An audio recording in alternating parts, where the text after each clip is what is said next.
for coming. Derek Thompson is a writer, podcaster, and author. He co-authored Abundance with Ezra Klein, which is a #1 New York Times bestseller. My family loves The Atlantic. I followed Derek from The Atlantic to his Substack, where he continues reporting on issues that we all care a lot about at the GSB. The future of work, AI, culture, how technology is shaping society. I also listen to his podcast, Plain English, which does exactly what it promises. It takes really complex ideas and it distills them down in plain English. So we're very lucky to have him here tonight. He flew out here to be with us, so thank you so much for coming. It's great to be here. Thank you. All right, let's start big picture. Okay. The stock market is booming, but it feels like the economy is getting weaker. Prices are high, young people are having trouble getting jobs, they're having trouble buying homes, and it feels like we're living in what you call two economies, the AI economy and the everything else economy. So this room is full of people who are going to go into the job market. So what is the future state of play? Very hard to predict the future unless you're going to extrapolate from the edge of the present. And the present looks like two different economies. If you look at equity values, I think between 70 and 80% of equity growth in the last 3 years has come from stocks that are related to AI. So from an equity standpoint, we're living in an AI economy. And it also seems like from a GDP standpoint, we're living in an economy that is unusually inflected by one industry, in this case, artificial intelligence. The amount of money that is going into AI is completely unprecedented in terms of any private sector project in American history.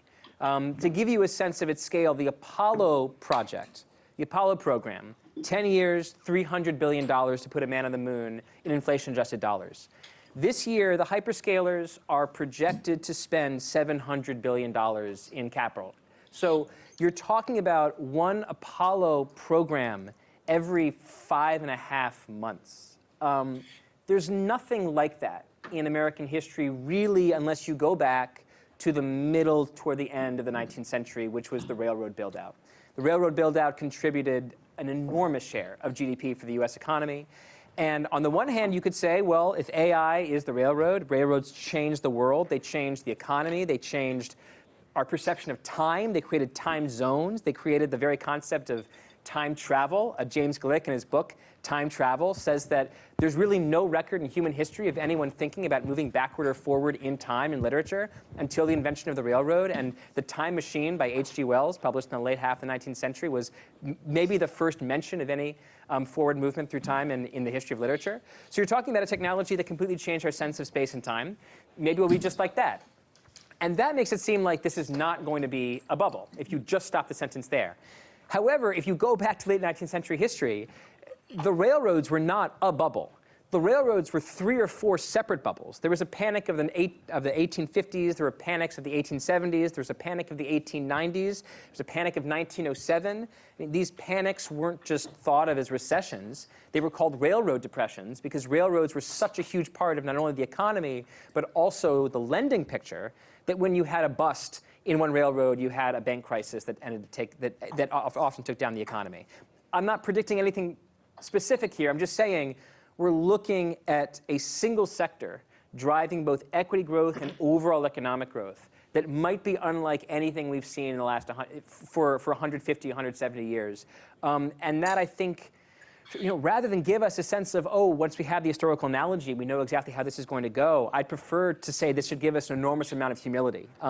If something's happening that only happens once every century and a half, there is definitionally no roadmap. So it's an exciting time for someone like me who writes about it, but it's also a nerve-wracking time because the bets that are being placed in this one industry are absolutely astronomical. You front-run me a little bit on the bubble. Sorry about the front-running. And we're going to get there because that's what everyone wants to know about.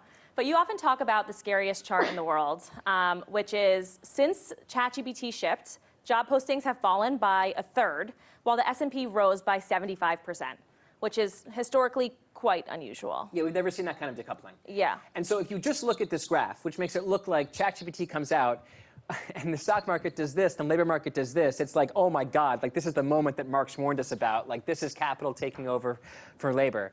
The chart looks scary. I don't think it is as scary as it looks. And the reason is one of the biggest problems with really understanding what AI or what ChatGPT has done to the US economy is that the release of ChatGPT is not the only significant macroeconomic event that happened in the final quarter of 2022. The other thing that happened in the months just before that is that the Federal Reserve started raising interest rates. And the Federal Reserve jacked up interest rates faster than it's ever raised interest rates, I believe, in the history of the Fed, which itself dates back, I think, to about 1913. So it's very hard to say, are we looking at a phenomenon that is overdetermined by the fact that the AI hyperscalers are seeing enormous returns to their legacy businesses, at the same time that the Federal Reserve purposely cooled off the economy? I think it's very likely what's happening. Or are we seeing the beginning of this decoupling of labor and capital? It's possible that we're seeing the latter. It's possible that we're seeing this, this Marxist moment. I think what's more likely happening is that what looks like Sam Altman destroying the labor market and setting stocks to the moon is really stocks going to the moon because a handful of hyperscalers have incredibly powerful underlying legacy businesses that are allowing them to spend $700 billion on AI, at the same time that the Federal Reserve did exactly what it intended to do: jack up interest rates to raise the price of money, to cool off the economy, to slow down the pace of hiring. That's exactly what's happened. Okay, and your opinion has waffled a little bit over the past year. So a year ago, you wrote about weak hiring of young grads and how that could indicate AI disruption. And so young workers, 22 to 25, in highly AI-exposed jobs experienced a 13% decline in employment since ChatGPT launched. According to Stanford. A team of Stanford economists, yes. Yes. So I'm going to which isn't to say they're wrong. Yeah. Eric Brynjolfsson, who's one of the lead economists, I think is one of the more trusted economic voices on AI and on many leading technologies. Sorry, I interrupted your question. I'm going to let you finish your question and not front run you again. I think you know where I'm going, but your thoughts on this have ranged from possibly, this is AI disruption, to definitely, to almost certainly no, to plausibly yes. So where are you right now? I'm actually back to I have no freaking idea. The last Substack that I published is called Nobody Knows Anything. And Nobody Knows Anything is not, well, it's partly me giving up in the prognostication game, but it literally, those three words, Nobody Knows Anything, is a famous quote by a screenwriter and author, William Goldman, who wrote All the President's Men and Butch Cassidy and the Sundance Kid, and a personal favorite, The Princess Bride. He wrote both the book and the screenplay for the film. And William Goldman had an autobiography about his time in Hollywood. And the first three words of that autobiography are, nobody knows anything. And that was his describing the degree to which Hollywood prides itself on being able to predict the future of hits. But nobody knows anything. No one can predict the future of hits. Just because you happen to greenlight some movie that was successful 5 years ago is not remotely predictive of your ability to do that 5 years from now. And Nobody Knows Anything, in the context of my essay, was about macroeconomic predictions related to artificial intelligence. Nobody knows what this technology is going to do to the economy. And even if you ask the simplest possible question, which is, where can we see artificial intelligence in the labor market today? Nobody knows anything. Mm-hmm. You could, on the one hand, say unemployment is still 4.7%. Where is AI? Unemployment has declined, or job hiring rates have declined linearly since the Federal Reserve jacked up interest rates. Where's the presence of AI? A lot of different think tanks and a lot of different professors have looked into this question of, okay, if we zoom in, this is what the Stanford professors did. If we zoom in at the most AI exposed, I wonder if one of the co-authors is here in the room. Sorry, if you are or know one of the co-authors, feel free to correct me in the Q&A. If we zoom in using private sector ADP data on 22 to 25-year-olds in the most AI exposed occupations, like software developer, can we detect a distinction between the hiring rate post-ChatGPT and pre-ChatGPT? And they said the distinction was 13, 14%, 13%, right? Yeah. But then a lot of other economists looked at that paper and poked a ton of holes in it and said, nope, you still haven't ruled out all these other possible co-founds. It's possible that nothing is happening here. So I don't know. I don't know the answer to one of the most basic questions. If AI were ravaging through the economy, it would likely be doing something to the labor force. What effect is it having? The smartest economists in the world, you get them together in the room, you say, we're closing the door until you reach a consensus. They can't reach a consensus. So Nobody Knows Anything is my way not of throwing up my hands and saying, I refuse to make any prediction. It's my way of saying, every few days, it seems, there's some like viral post on Twitter that moves markets by $1 trillion. But these posts, like the Citrini post that you all are certainly aware of, or at least most of this room is certainly aware of, that's a piece of science fiction. Like it's literally a story about the future. It's a piece of science fiction. And I compared it to in 1938 when Orson Welles read H.G. Wells's The War of the Worlds on the radio, and a bunch of people called in to CBS radio and thought that literally Martians had landed in New Jersey and were like liquidating people because they thought it was so real. Like not since then, it's like a science fiction story, like spooked like human beings like this. The fact that the market of analysis for AI is a marketplace of science fiction is a very, very good sign that the marketplace of nonfiction is not working out for us, right? We don't have a very clear indication from economists of what AI is doing to the economy. And I'm as frustrated by this as the folks in this room looking for a job. And so the company Block laid off 50% of their workforce this week. Do you think that CEOs are dressing up layoffs as AI? Of course. Or do you think it is AI? I've gone long on a lot of my answers, so I'll go short on this question. Okay.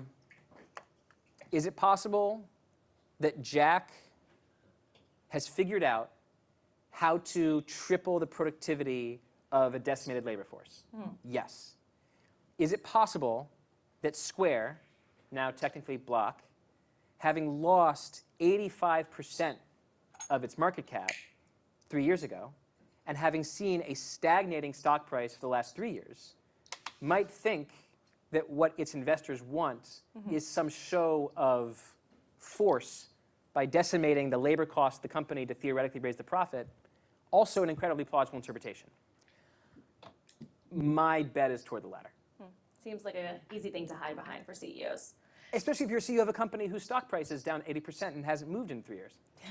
I would be much more impressed, so to speak, or scared, if a company whose stock had tripled was reducing its labor force by 50%. Right. That seems to me like it would be an indicator. But a company that struggled to regain the profit momentum that it had during the end of the pandemic, that's a very different story. So something that I think about a lot is that if junior work, which we all know as grunt work, which we all did a lot of, is what builds judgment, and that work is the most easily automatable work, how do we build durable companies for the future? How are we without training the next generation of talent? So in a world, we're stepping into a science fiction scenario that might be plausible, right? In a world where other companies did to Block what Jack did to Block, did to Twitter what Elon did to Twitter, and said, we're just going to mush all of our employees like they're Iditarod dogs, and we're going to use Claude Code to essentially attempt to triple the productivity of every software developer. In a world like that, where entry-level employment was decimated, as Dario Amadeus predicted it could be decimated, I have enormous fears for the economy at the level of human decency. I don't want people to lose jobs. And what you said, at the level of workforce development. I'm lucky to be able to write about a lot of different things. I write about AI, I write about the economy, I write about media. But I got my training as an economics reporter. I got my job at The Atlantic in 2009, when the most important story in the world was the Great Recession. And I learned how to, and I didn't take any economics classes except for one in college. And so I woke up every morning not really understanding the world. And what I would do is I would have an idea in my head, like, I want to talk about how to create jobs when the unemployment rate's 9%. And I would call economists, and I would write down what they said, and at 3 o'clock, I would start to write my article. But I would remember my questions about the subject from 9 a.m. when I didn't know anything, before I'd had these conversations with the economists. And I sort of conceptualized my job at The Atlantic as writing at 4 p.m. an article for my 9 a.m. self, right? And that's like where my identity as a writer came from. That's what plain English is all about. How do we explain complicated ideas to people who are smart, but are 9 a.m. smart, not 4 p.m. smart? So I got amazing training at my career from doing something that was entry level. And I'm incredibly concerned about any economy where the corporate ladder is sawed off at the bottom, and you have this crisis of young people not being able to generate the skills that are needed to be middle managers and leaders of companies. I think that would be an enormous tragedy at the human level and the corporate level. Yeah, I see a lot of private equity friends in the room who are unfortunately going to be checking the assumption in those models for a long time because they're not going to have analysts to do it for them. Well, they'll have Claude. So that is true, but they have to check Claude. So given the potential for this job displacement, the million-dollar question is, what is the role of regulation in job protection? And do you think that Washington is paying attention? Washington's not paying attention, but Washington is pretty good, not great, but pretty good at quickly responding to absolute obvious crises. Washington is terrible at solving boiling frog problems. So a problem like the deficit or a problem like climate change is much harder to solve than a problem like a pandemic. Pandemic preparedness, very hard. But once you have a pandemic, once it's March 2020, the speed with which we set up PPP, the Payroll Protection Program for businesses, the speed with which we started sending out checks to Americans was government at hyperspeed. I mean, Operation Warp Speed, which was spun up in just a few weeks, might be the most successful pound-for-pound government policy in modern history.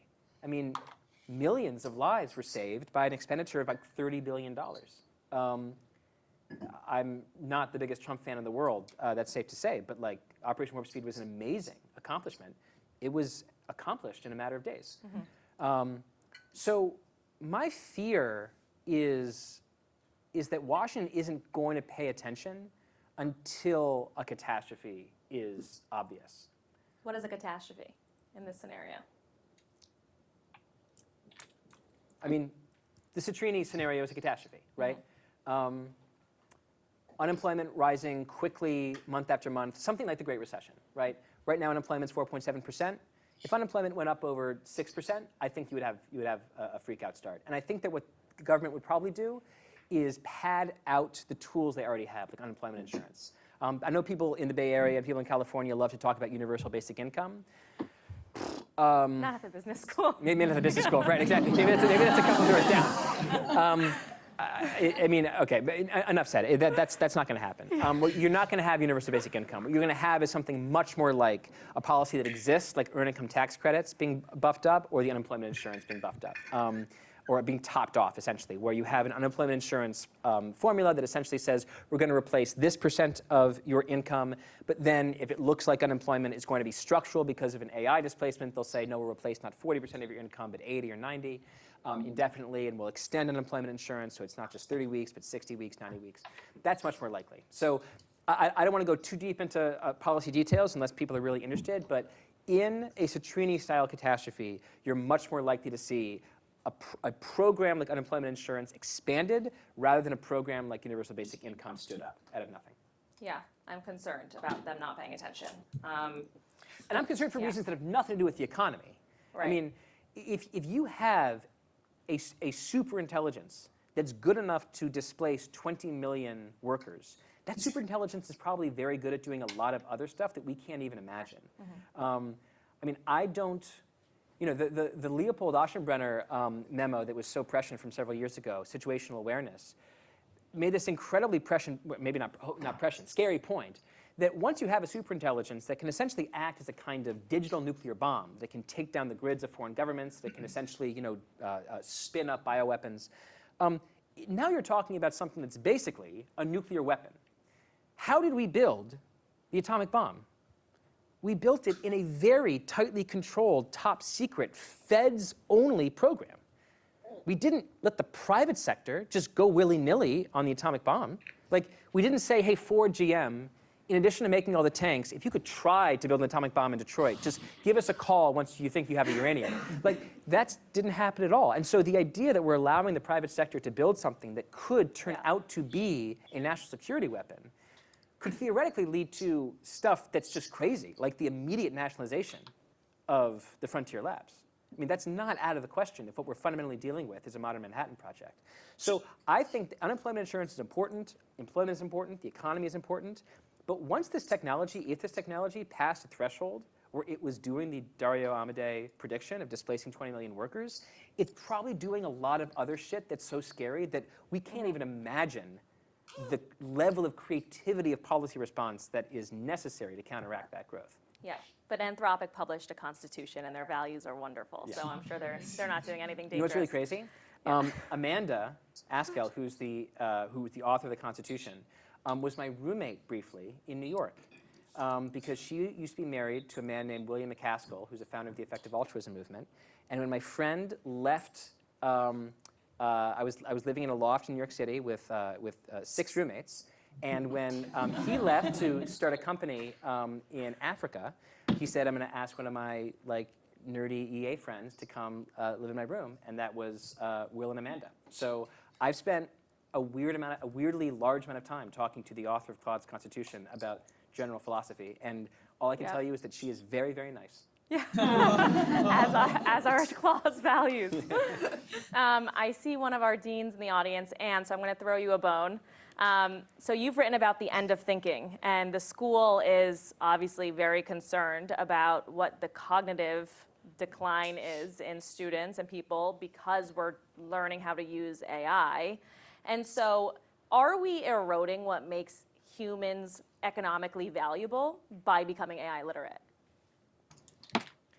So your last question asked me to step into a science fiction scenario where I was imagining implications of something that isn't already happening.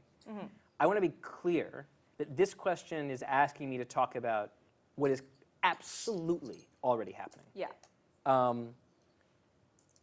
Let's start at the lower level, educationally speaking, and move up. The level of cheating at middle schools and high schools right now is off the charts, and everyone knows it, and no one knows what to do. The level of cheating at undergraduate levels is off the charts, and everybody knows it. And nobody knows what to do, and the professors, who are generally left-leaning, have decided that because Silicon Valley is bad, period, it can't make anything that's actually useful. And therefore, we're not even going to attempt to pull artificial intelligence into the way that we teach this class. We're just going to pretend it doesn't exist. Yeah. That's an absolute recipe for disaster. And I am constantly, in my own working life, trying to be mindful about not outsourcing to artificial intelligence the part of work that is thinking, the part of writing that is thinking. Because once I let all of the hard thinking go to the machine, it's just like going to the gym. If you don't do the reps, how do you expect to build a muscle? And there was a lovely distinction that I saw made recently that I included in one of my recent pieces, that you can think of different tasks in life as being either akin to a gym or a job. At a job, the point is to get the work done. At a gym, the point is to do the work. It doesn't make any sense to say, I went to the gym and I asked Joe to lift all the dumbbells. Even if he lifted more than you've ever lifted, there's no sense of accomplishment that's like, wow, the 50-pounders, we really got it today, didn't we, Joe? We didn't get it at all. Joe got it. And so I think it's really important for people to think about internalizing that principle for their own life, and think about, at the level of parenting. I'm the father of a 2-year-old and a 2-month-old, and I've definitely asked ChatGPT some questions about that. At the level of parenting, at the level of relationships, because, these tools are absolutely being used as ersatz therapists. My wife's a clinical psychologist, and I know how she feels about this. At the level of work, I think we really need to be thoughtful about where is the gym and where is the job? What is the work that when I outsource it to ChatGPT, it merely accelerates that which has to be done, And what is the work that when I outsource it to ChatGPT and Claude and Gemini, I am depriving myself of the reps that I need to get stronger. And I might not feel that proverbial muscle atrophy today, or next week, or next month, but the same way that if you just let Joe do your entire workout regimen for a year, you will be weaker a year from now. If we, as a society, let these tools do our deep thinking, we might not see those effects in a month, in a quarter. We will absolutely see them down the line. And the last thing to say about this is that to a certain extent this is already happening. If you look at American literacy and numeracy test scores for 4th and 8th and 12th graders, they're all going down. I blame smartphones, other people blame other things. It doesn't even matter what you blame, the results are the results. But the fact is that we are collectively getting dumber at the same time that we invent a superintelligence. And so we talked about that decoupling in the graph of equities going to the moon and hiring going down. That might be an illusion. What's not an illusion is that AI is getting smarter and a lot of us are getting dumber. And I see no way that that ends well, where we're essentially offloading our cognitive capacity to these machines. I do think we lose something, both at the level of intelligence and at the level of humanity, because I think that our ability to engage in deep thought, to engage in thought that feels hard and brings about genuine insight, that's a huge part of being a thinking person. If it all goes to the machines, that sucks. So maybe we win the AI war, but we become functionally illiterate. Yeah, and I've thought about this a lot. I mean, I wrote a cover story for The Atlantic called The End of Work 9 years ago. And I hope it isn't prescient, but it basically was like taking seriously predictions like Eric Brynjolfsson's that eventually technology is going to be good enough that it's going to throw a lot of us out of the labor force, and we're going to have to figure out what to do with ourselves. And there's this great book that I found by a German philosopher named Joseph Piper. And it's called Leisure, the Basis of Culture. And Piper believed that leisure was, it's right there in the title, the basis of culture. He said, but the West doesn't understand what leisure is. We think that leisure is turning off our brains. We think leisure is television. We think leisure is leaning back in our chairs and falling asleep. He said, leisure is an active, playful engagement in an activity that is not economically necessary. That's leisure. And he has this other lovely idea that, that the word school comes from the Greek word for leisure and play, that we used to teach people to play, and now we can only teach them to work. Now, I went to a journalism school at Northwestern to be a journalist, so I am as pre-professional education as anybody in this room in business school. But I think there's something really powerful about this idea that in a world where we find that we're no longer the smartest entities on the planet and that the machines are smarter than we are, where do we get our humanity? Where do we get our purpose? I'm interested in sort of reviving this idea that Piper was talking about, that there might be something important about rediscovering leisure as a human value in a world where there's a little bit less work. Well, if you want to discover leisure, you could just hang out at the GSB for a little bit. Let's talk about the bubble. Everyone wants to know about it. I don't expect you to have all the answers, but help us think through it so we can be informed. So there's a major gap between what companies are spending on infrastructure and then what they're bringing in revenue. Yeah. So are there historical examples that can help us understand how this plays out? Literally every general purpose technology passed through a phase of being a bubble. And there's a famous theory for this. I mean, the idea is basically that if you are in the process of summoning a general purpose technology like the railroads or the internet, so many different actors are going to be excited about that infrastructural build-out that you're going to get a level of excitement spread between actors who can't coordinate on the amount of revenue that will arrive in time to pay off the capital expenditure. And so, there's just a general theory that general purpose technologies create bubbles. So the best reason to think that we're in the middle of a bubble is that everything that is this big is a bubble. That we are still participants in, we are still residents in history. And so as long as history is continuing to repeat itself, this is a bubble too. That's the historical reason to think this is a bubble.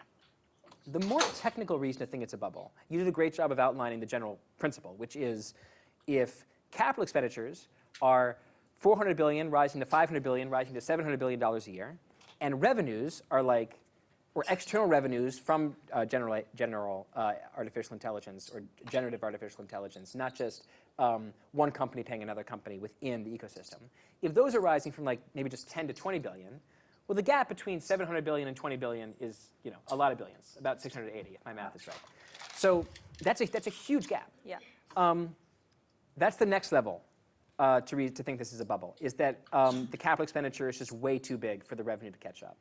The more technical reason to think it's a bubble, which came from my conversation with Paul Kodrowski, who's an investor and writer in this space. Great podcast. You should listen to that Yeah, episode. I think it was my most popular podcast of last year. He said, look, the reason I think we're in a bubble is that you look at what these companies are spending all the money on. They're spending the money on GPUs. They're spending the money on chips. And they are paying off these chips in their earnings statements with a depreciation schedule of about 6 years. So you buy, you buy $100 of chips, and you can say, we're spending that $100 or allocating it over the next 6 years. If the chips run out of utility in the next 3 years, because you have to reinvest in a new generation of NVIDIA chips, then you have to re-up that spending twice as fast as your depreciation schedule, which means that 6 years from now, you're going to have to report on your earnings statement the fact that capital expenditures are absolutely devouring quarterly profit, at which point the market's going to say, okay, OpenAI, Anthropic, Microsoft, Meta, whatever, your quarterly profits declined by 70%, let's say, in the last few years. There's no way you can justify this current valuation. And then what you get is a sell-off, and then what you get is a policy change where the rate of chip buying slows down because companies realize they can't afford this investment. And if the rate of chip buying slows down, then NVIDIA goes down. And if NVIDIA goes down, you basically have the entire stock market correcting by 30%. And that's the beginning of this financial and even industrial bubble, because you would get even data centers going dark. So that was the original argument for why this is a bubble. And the reason that I've gone from maybe 65% this is a bubble to like 40% this is a bubble is that after Claude came out, and I realized what these agents were capable of and just how many tokens were just going to be flooded into the system of knowledge work, I thought, you know what? I think the joke that I made on Twitter is like, agents are going to be deployed in the battlefield of knowledge work at like Soviet levels. Like the Russians have historically had like one military policy. Their strategy is fucking terrible, and they just throw people into the maw of whatever the enemy is and hope they overwhelm it. And we're just going to have an enormous, just like Soviet-level deployment of these agents, which means token use is going to go crazy, which means that inference is going to go crazy, which means that revenue is going to grow much faster than I had previously anticipated. You're already seeing this with Anthropic. Mm-hmm. I'm changing my mind because I think the situation on the ground is changing, and Anthropic is seeing an inflection curve in terms of its revenue growth, and other companies will as well as they grow their own agent businesses. But the future is uncertain, and the distance between 20 and 700 is a lot of billions. And you were talking to me earlier about the chips, they're not being.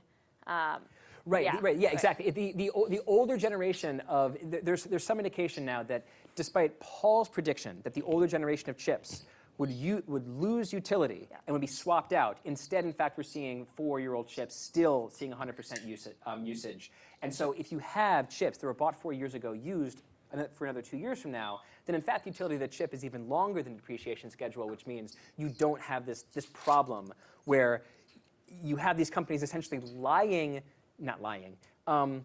these companies pretending to their investors like they have an investment that's going to pay off for a long period of time, but actually their investment is in like a banana and they have to just buy new chips over and over and over again. That situation seems less plausible if they're still using the chips for as long as they're using them still because they're not using them for retraining, just for inference. Using them for inference, exactly. Really key. They don't need them for retraining anymore, so they're shifting the usage over to inference. Okay, great. So a quote of yours that I love, I took this from your podcast, is economic activity is bubblicious if it is dressed up in financial opacity. So what financial mechanisms are technology companies using today to mask their investments and take them off their balance sheet that are concerning to you? Right, one of them I just described, which is the depreciation schedule, which maybe it's a pretense and maybe it's reality. And I'm in like the process right now of like reallocating my own prediction between like it's a pretense versus no, it's actually reality.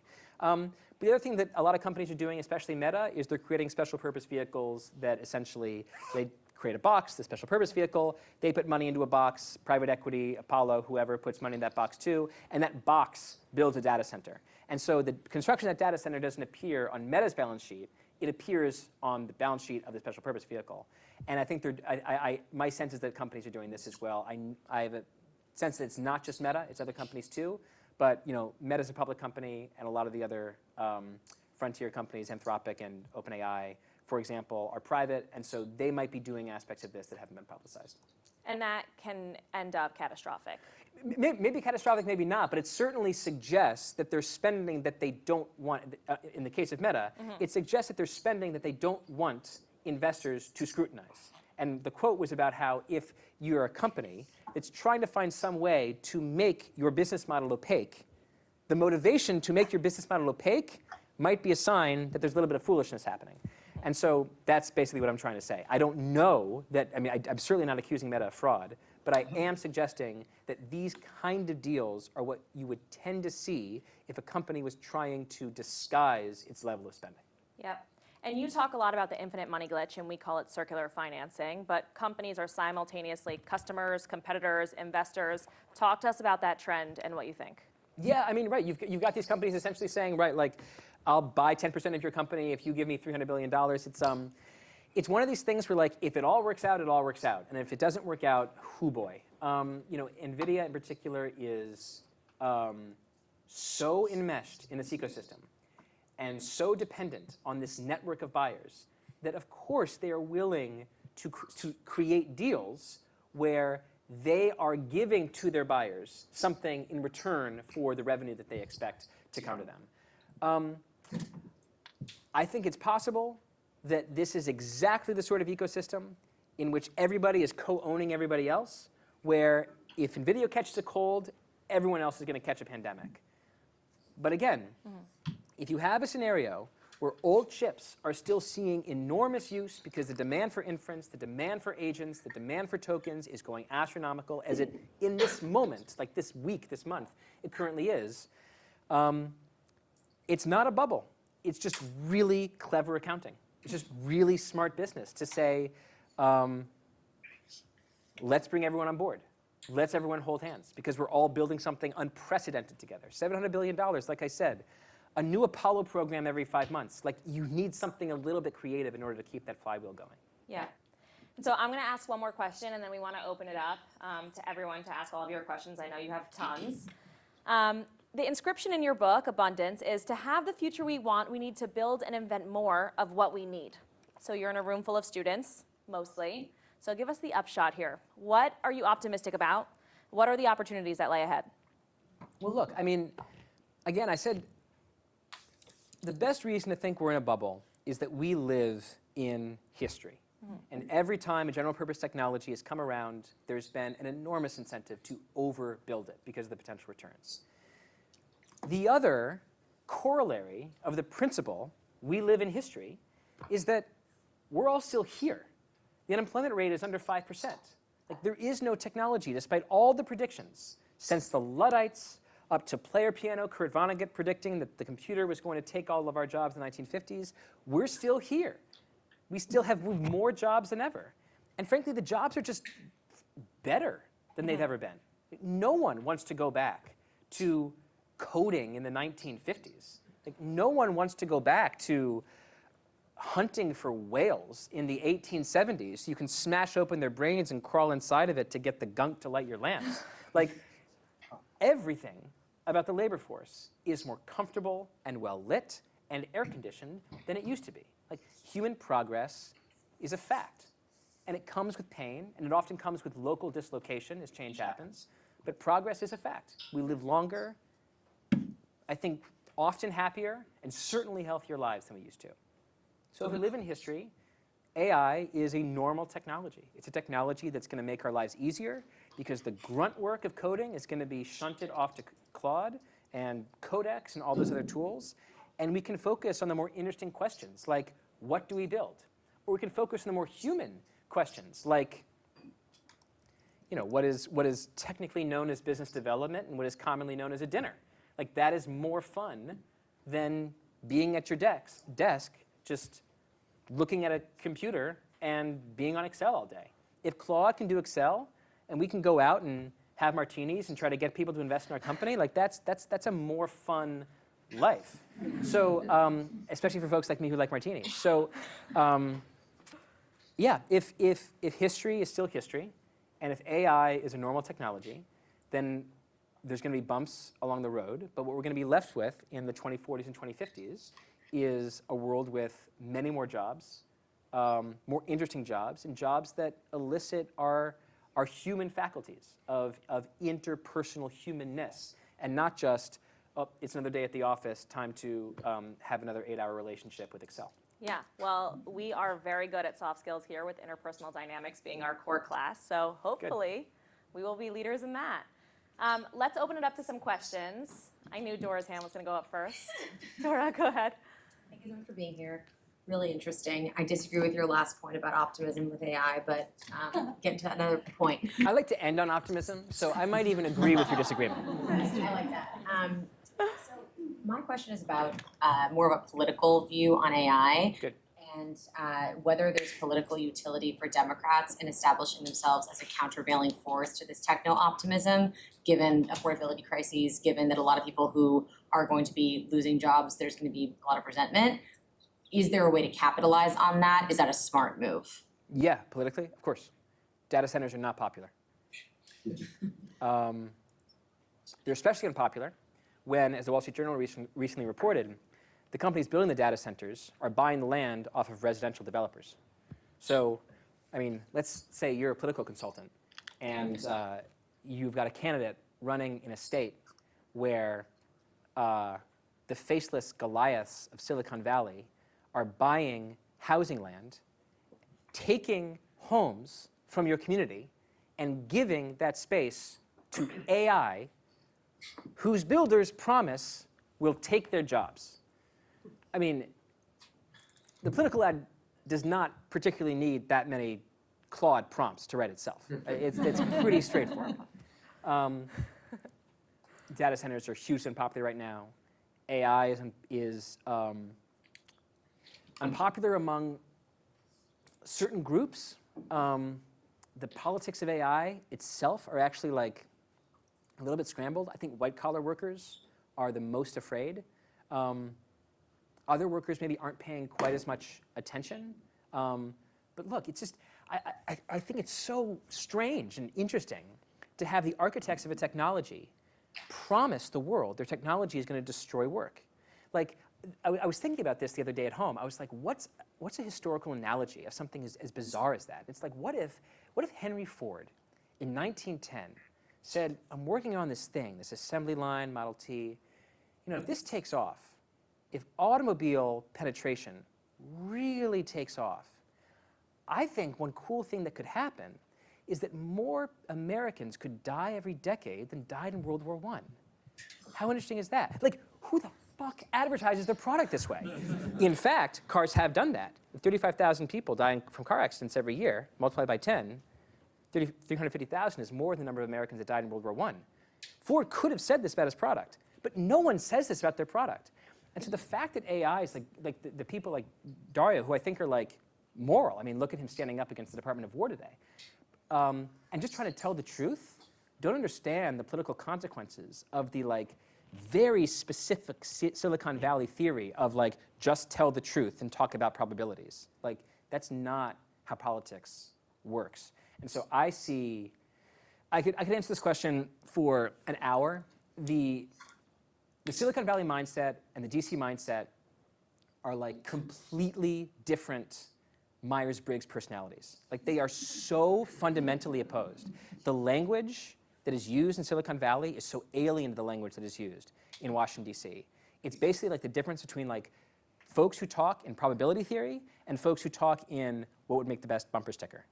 And like those are different languages. So I think to answer your question directly, because I went on a bit of a rant, yeah, Democrats are going to get on the anti-data center train for better and for worse. And there's going to be a for worse as well.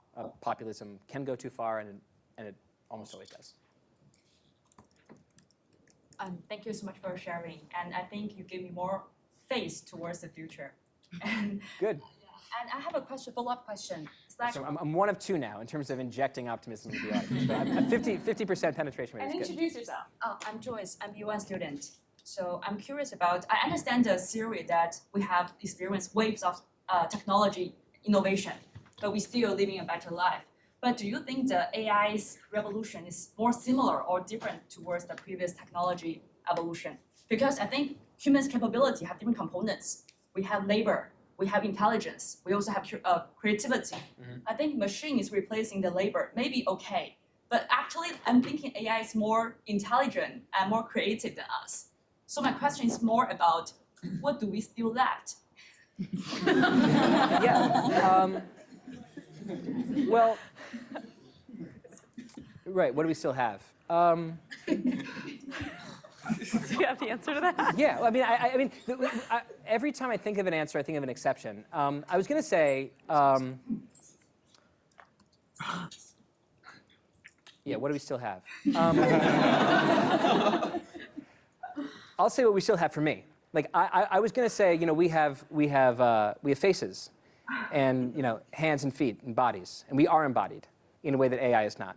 We're the robotics recursive self-improvement age is not upon us yet, and human needs and wants have moved a lot in the last 150 years, creating the possibility for new jobs to answer those human needs and wants.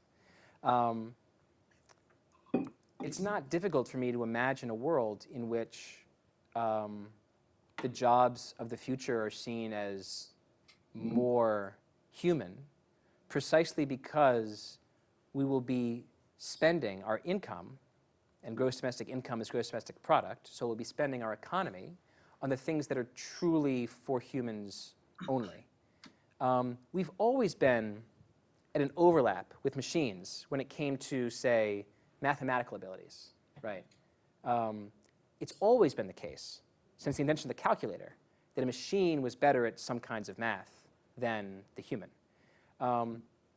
Statistical intelligence, which is a huge part of what so many companies do, has always been a skill that humans often employed, but machines did better. That Excel was better at a certain kind of compiling of data than a human would be without that Excel.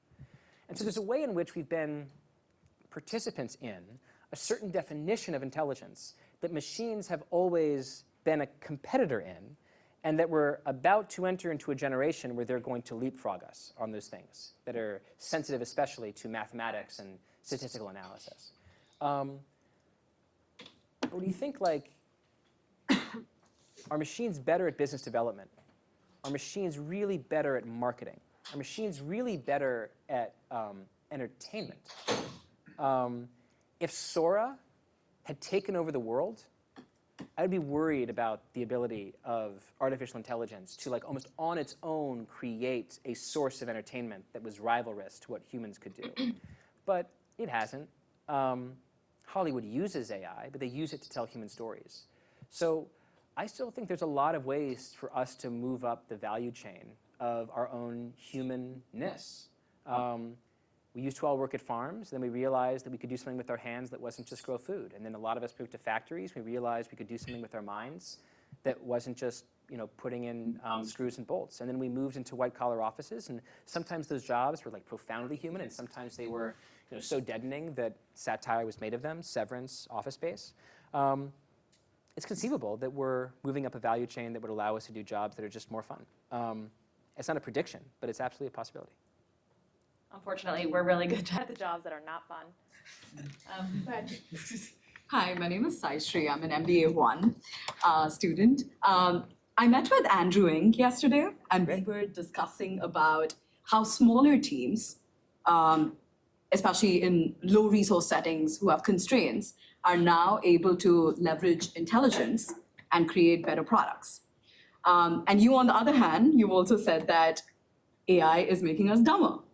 I wonder if we are. Well, I said it has the capacity to make us dumber. Okay. Right. Yeah. I wonder if we're moving into a world where individually we're getting dumber, but collectively more powerful. Mm-hmm. What do you think about that?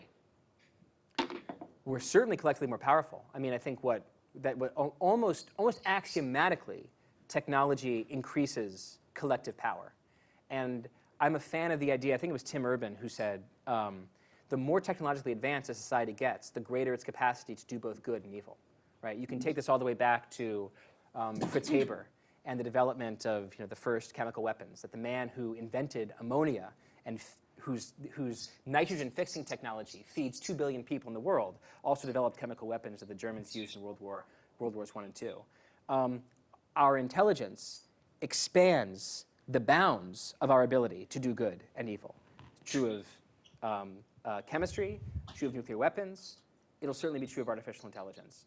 So that's an answer on the collective standpoint. I really think it's important to emphasize the individual standpoint, like the role of agency here, that two different people with the exact same IQ can use the same technology, one to feed their curiosity and the other to replace it. The difference is not intelligence. The difference is choices on a moment-by-moment basis. So I think optimistically that AI can be a steroid for curiosity. If you're the sort of person who wakes up in the morning being like, God, I want to know about this moment in history. I want to understand this industry. I read a headline about CAR T-cell therapy and immunotherapy for cancer. How does that work? If you're that kind of person who's motivated by this need to know more, what could be more beautiful than a bespoke Wikipedia machine in your pocket? That's a beautiful thing.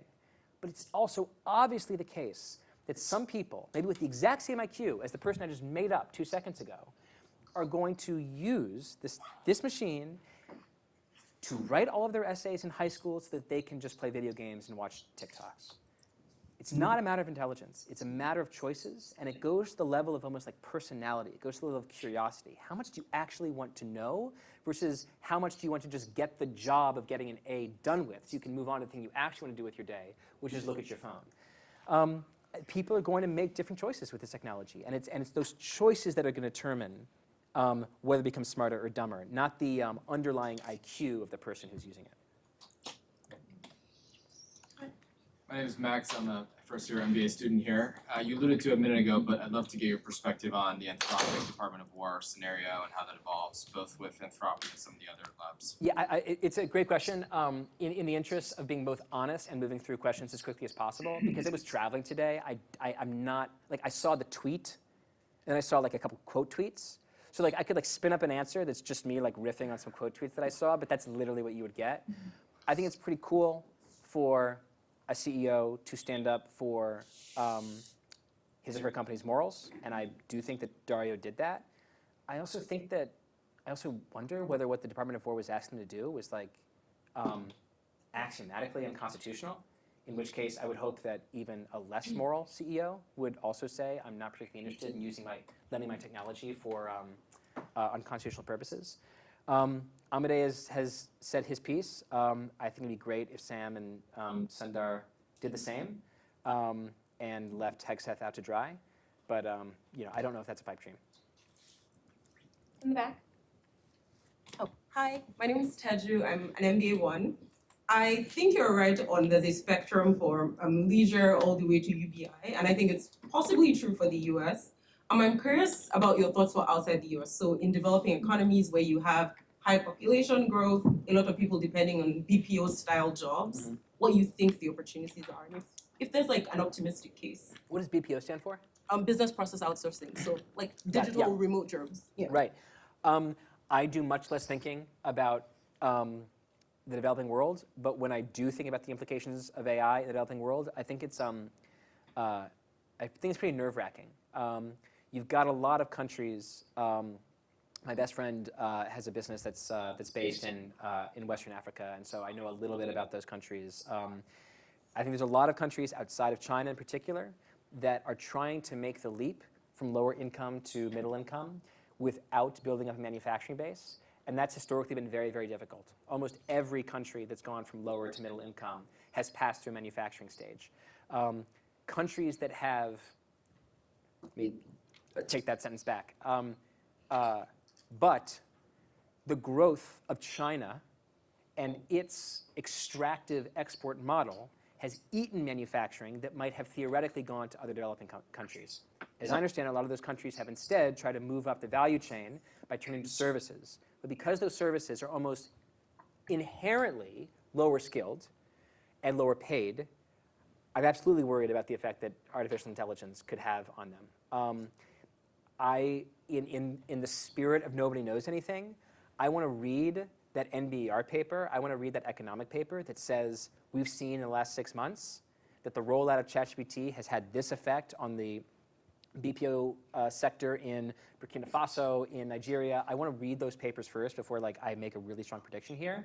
But is it a space that has a surface area of fear for me? Absolutely. It's hard to imagine that transition not going a little bit funkily. Last question.